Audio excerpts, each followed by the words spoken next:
नमस्कार, मैं हूं Amod Srivastava. Amazing thought, amazing message, amazing information की दिशा में आज एक कदम और आगे। आज के इस दो चिंतन का विषय है पुरुषार्थ की इच्छा और कृतज्ञता का फल। आपको ये मेरा वीडियो अच्छा लगे तो लाइक करें, शेयर करें और लाल बटन दबाकर सब्सक्राइब अवश्य करें। साथ ही बेल आइकन दबाना बिल्कुल ना भूलें। आज की इस प्रथम चिंतन का विषय पुरुषार्थ की इच्छा। एक समय की बात है, स्वामी विवेकानंद अपने आश्रम में एक पालतू कुत्ते के साथ टहल रहे थे।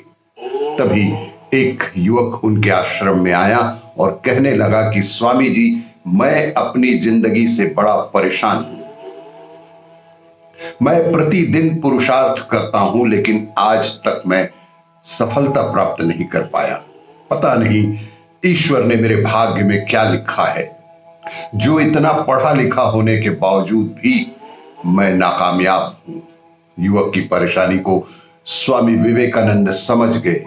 उन्होंने युवक से कहा कि थोड़ा मेरे इस कुत्ते को कहीं दूर तक सैर करा दो, उसके बाद मैंने तुम्हारे प्रश्नों का उत्तर देने को तत्पर ही रहूंगा।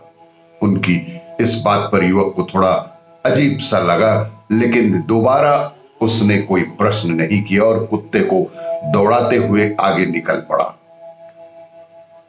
बहुत देर तक कुत्ते को सैर कराने के पश्चात जब युवक आश्रम में पहुंचा तो उन्होंने देखा कि युवक के चेहरे पर अभी भी तेज है, लेकिन वह छोटा कुत्ता थकान से जोर जोर से हाँफ रहा था।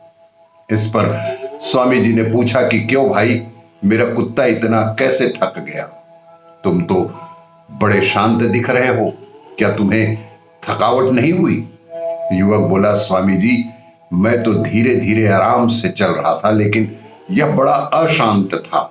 रास्ते में मिलने वाले सारे जानवरों के आगे पीछे दौड़ रहा था, इसीलिए एक जैसी दूरी तय करने के बावजूद भी यह इतना थक सा गया।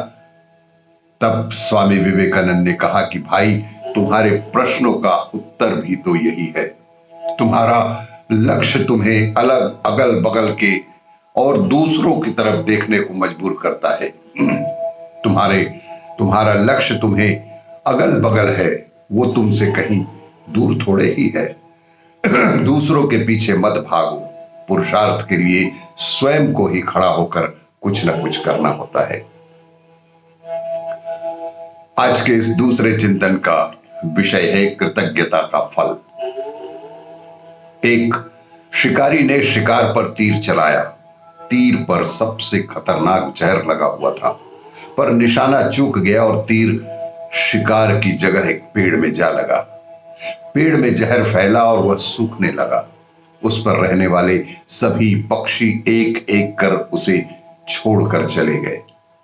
पेड़ में एक तोता बहुत बरसों से रहा करता था। तोता पेड़ छोड़कर नहीं गया, बल्कि अब तो वह ज्यादातर समय पेड़ पर ही रहता। दाना पानी न मिलने से तोता भी सूख कर काटा हुआ जा रहा था। बात देवराज इंद्र तक पहुंची। मरते वृक्ष के लिए अपने प्राण दे रहे तोते को देखने के लिए भगवान इंद्र स्वयं वहां पर आए। इंद्रदेव ने कहा कि देखो भाई, इस पेड़ पर न पत्ते हैं, न फूल, न फल। अब इसके दोबारा हरे होने की कौन कहे, बचने की भी कोई उम्मीद नहीं है। तुम इस पेड़ पर क्या कर रहे हो? वहां क्यों नहीं चले जाते जहां पे कुछ और भी उम्मीद हो?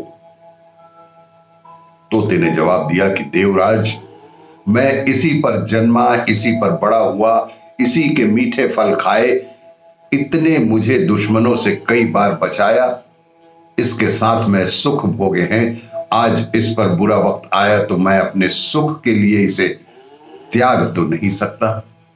तोते की दो टूक बात सुनकर इंद्र प्रसन्न हुए। बोले कि मैं तुमसे बेहद प्रसन्न हूं, कोई वर मांग लो।